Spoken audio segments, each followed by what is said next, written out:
guys are having a great day. Feeling a little better. Out here working in the flower beds, and we are putting in mulch. I've got a lot of it dug out, so we're gonna put mulch in, and then my next step is to plant more flowers. But it is looking pretty good. A lot of digging. And then my zinnias are already coming up, so we're having to work around those. Can I throw them in your yard? Sure. There's a zinnia, but I don't think it's in there.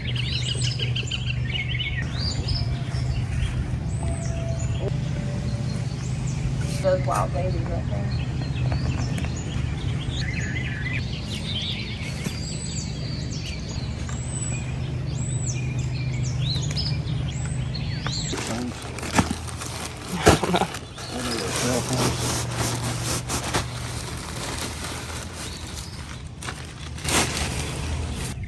Well, we didn't have quite enough, so I'm gonna have to go back for, I don't know, 3 bags maybe, probably get 5. But it's looking pretty good. Back here is my monkey grass, which I thought was really good up against the fence. It kind of keeps the weeds off the fence, and having to get back here and pull that and weed eat and stuff. I've got one lonely zinnia right here and some loud chickens that are talking. My silkies, they're very vocal. And then daylilies here, and they're fixing to bloom. And then I planted dahlias, but they look like they're kind of stunted. I don't know, they're not doing a whole lot. I may try some flower tone and see if that peps them up. If not, I'm gonna put something else in here. And my daisies are fixing to bloom. And this is variegated monkey grass. This was Joe's Mama's. We transplanted it, and it's just looking really good.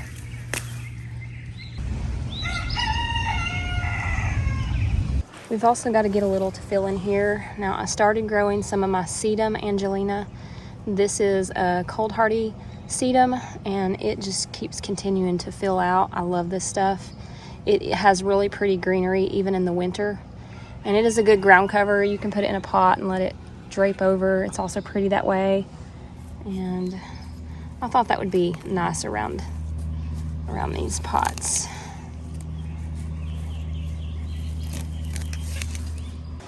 And this is another one too. It's a sedum. And then my marigolds are really filling out. I grew these in the greenhouse.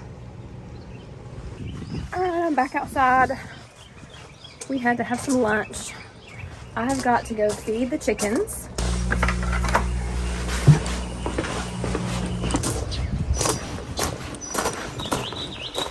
I haven't had to water my garden in at least a week and a half maybe. We've had so much rain, and it probably doesn't need water today, but if it's not going to rain the next 3 days, which that's what I'm seeing on the forecast, this is the first forecast I've seen with a stretch of like 3 days of no rain, I'll probably have to do that. Y'all got some feathers going on in here. Your housekeeper is fired. Y'all, I'm still not sure on the sex of some of these in here. They're about 4 months old, 4 or 5 months old, some of them. And I just don't know. Still guessing. Thinking that one might be a hen. And the showgirl, I do believe, let's go look at her. Maybe a hen on that one. That one, oh, I don't know. I think that's a girl. I think that's a rooster. Unknown. I think that might be a hen. That one for sure is a hen. Unknown. That one might be a roo. They're just difficult.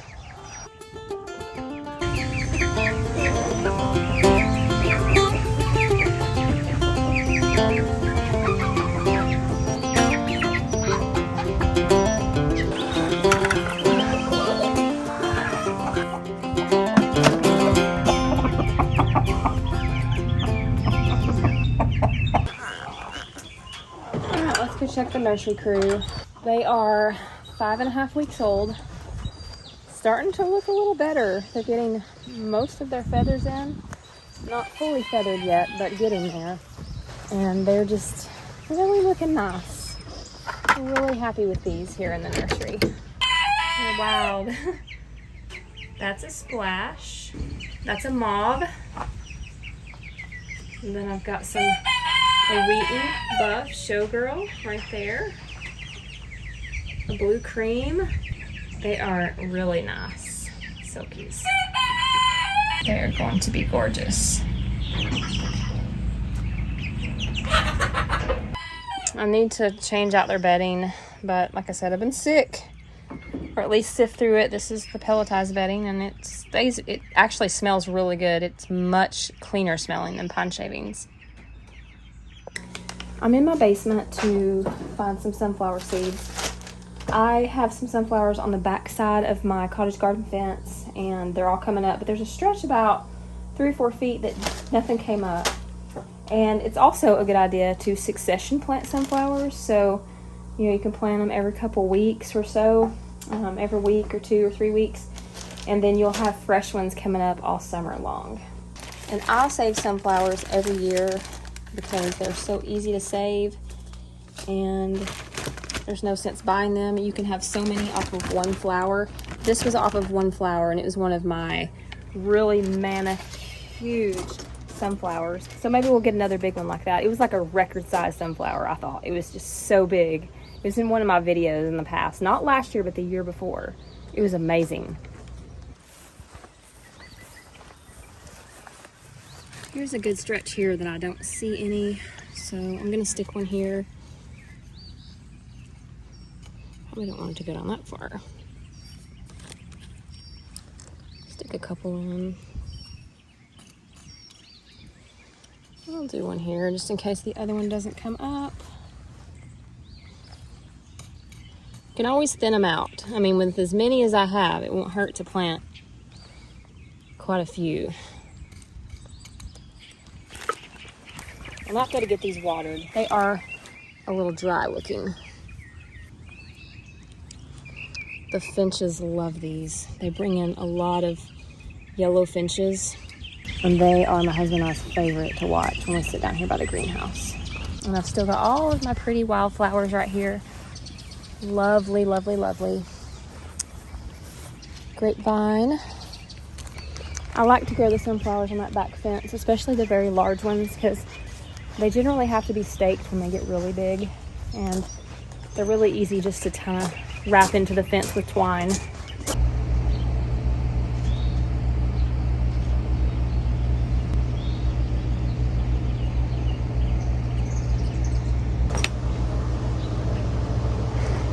Good morning, guys. It is a beautiful day. It's Monday, and it is supposed to be pretty for the next 3 days through Wednesday. So I'm headed down to the greenhouse because it is going to be a little bit cooler in there this time of day. Actually, I came down here last night. Oh, the vent fan's on already. It's still not too bad in here.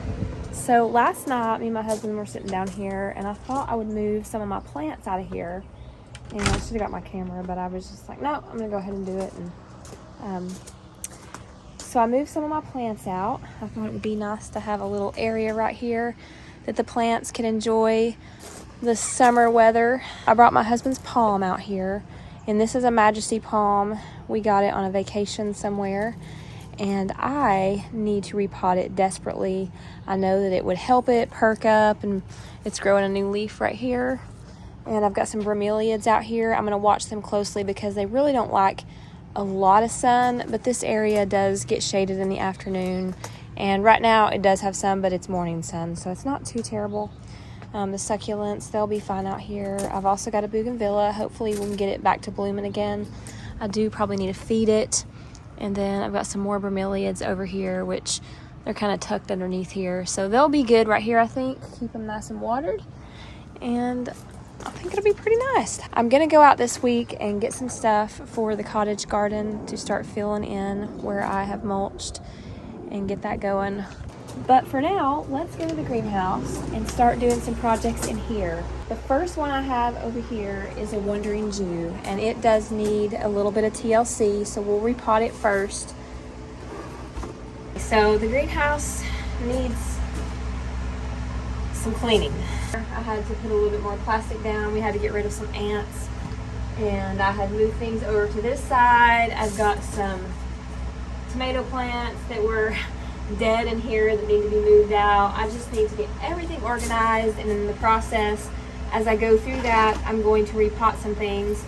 And as I repot the things, I'll show you guys, I'll give you guys some information on how to do that on certain plants, and you know, how to propagate them to make them thicker and fuller, and just information. So just join me here in the greenhouse this morning and we'll have a little fun doing this. I thought about leaving my vent fan on because it can get hot in here, but maybe I'll turn it off for a few minutes because I'm not sure how good you guys can hear me with it on.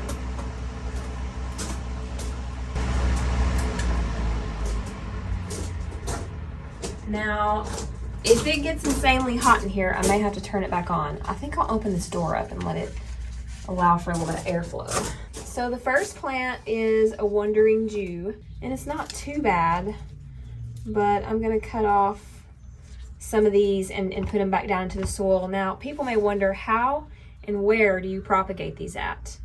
So you wanna cut below the node, which is right here where it kind of sticks out just a little bit below the leaf, and above the next leaf, which I had already taken that off. Cut it on an angle. That helps for rooting. And I will lay that aside because we're gonna put that all down in here, but I need to see what I need to work with first. I think the rest of it looks pretty good. I'd actually propagated on it a little bit over the summer. I gave my mom some, and hers has grown too. She's had to propagate hers as well. You can take the dry leaves off. I do that. And if they start getting just real long and attenuated, which means stretching for the sun, then you can also cut them a little more compact, which I'm gonna do that here, this piece, because there's a node. I'm gonna cut a little bit below it, and then I'm just gonna stick this in here so it's just a little bit more compact. I like to thicken these up. Now I'm gonna remove that leaf right here, and I think I'm gonna cut this piece off right here, right below this node. And put that back down in here.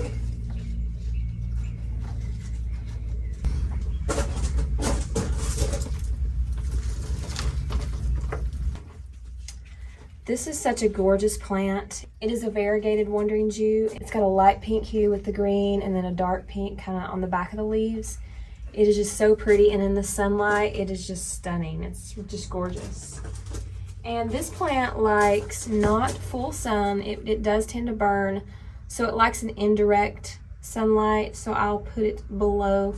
I'll put it on a middle shelf somewhere where it can get dappled sunlight or morning sun and afternoon shade. It seems to do the best. Okay, so this plant actually got a little bit neglected over the winter. I was moving some plants around and ended up putting it on one of my shelves lower in the front and forgot it was under there because it was behind something else. And my mom bought one. She's like, "Oh, have you ever had this?" And I was like, "Where's mine?" And so I went down there, and it looked pretty rough. I had to take a bunch of leaves off of it. So we're gonna take it out of its pot, and we're gonna give it some fresh soil, take off the dead leaves, and hopefully it will come back to life and produce its little red flower that it usually keeps. So I'm a bad plant mom when it comes to that one. I didn't do too great on that one. Now what I'm gonna do is just kind of take out all that. Ooh, and it's very dry. Oh, hopefully I can salvage it. I hope. Bring it back to life. Basically, I'm gonna cut off the dead leaves because it does have some new ones coming up through here. So I think that's a good thing. It's not completely dead. I haven't killed it yet. Now we're gonna give it plenty of water. Last year, it was doing so good right down here in this corner, so I think that's where it's gonna go for a little while. Oh my, this jade plant has gotten really heavy. It's like a jade tree. We may have to work on you. Okay, you're a project. My husband likes this paddle plant, and it is looking a little rough. I had to take some of the leaves off the bottom, and actually it looks fine. And there's a baby. I'll take the babies out and we'll put them in a little pot. Basically, they're growing on the mama's stem. Just pluck them off. I'm gonna mix some succulent soil for her. I have over here 2 buckets. This one is river sand. I love this stuff. It's coarse grit. I mean, it's just from a river bottom. And this is potting soil. I do a 50-50 mixture with my succulents. And if you don't have river sand available, some people can't find it in their area, you can use other things. You can use a coarse grit sand. I've used stuff from Lowe's, like a really coarse grit they have over there, not playground sand, but like maybe like a builder sand. It's definitely not quite like this right here. It is definitely not. So if you can find that, I would prefer that. You can also use a cactus mix, but you get that in small bags, and it's probably expensive compared to what you can do to mix your own. And there are other mixes. I have a Facebook page that has some different combinations of things you can do. But this is just the easiest one I find and works really well. So I usually try to keep a little tray of it mixed together, and this is just half and half. And then my succulents thrive in this stuff. I filled up my pot, and I take the little pup and just stick it right down into here. And there's another one in here, and there's plenty of room for 2. These will grow into the big plant that I have right here, and much bigger than that. These can get really big, but there you go. And recommendations on watering, okay? Don't start off watering these things like crazy, because to be honest, these need to harden off on the bottom. You can actually lay this on a paper towel somewhere or just on top of some sand and let it harden off and even root. You'll see roots start to grow on it, and then you can just stick it down into the sand. Now, I've done this for a long time, so I usually just go ahead and stick them down into the sand, but I'm just real careful about not to water them like crazy or anything. You could probably spritz the soil every 3 to 4 days, and that would work as well. And when you're propagating a succulent, make sure that you put it in a indirect light area. Like for my greenhouse, it would be back on this back shelf or down the bottom here somewhere where it's not getting full sun, because it just doesn't need that while it's trying to root. Okay, so next on the neglect list. This is embarrassing, y'all. This is a walking iris, and they're really cool, actually. Mine obviously needs a little TLC. My TLC corner of misfit plants. This one has another plant coming off of it. Is that not cool? I'll show you how to do this. First of all, let's take out these little clovers that are growing inside of here, because they don't belong here and they're not very attractive. Secondly, let's cut the dead leaves off. We don't want those. All right, new plant. Now, if you want to know how to get a new plant from this, you get a pot, put some dirt in it, set it right down in there, and it will reroot, and you will have a new walking iris. Very neat. Now, I need to go back over to the Old Time Pottery store, because that's where I got my big pots over the winter time that were, might have been spring. They were so pretty. I've got them out here, big ones for just really good prices, and they had small ones for wonderful prices, all kinds of colors. So it makes a big difference when you have cute pots and stuff, but this would be neat in a cute pot.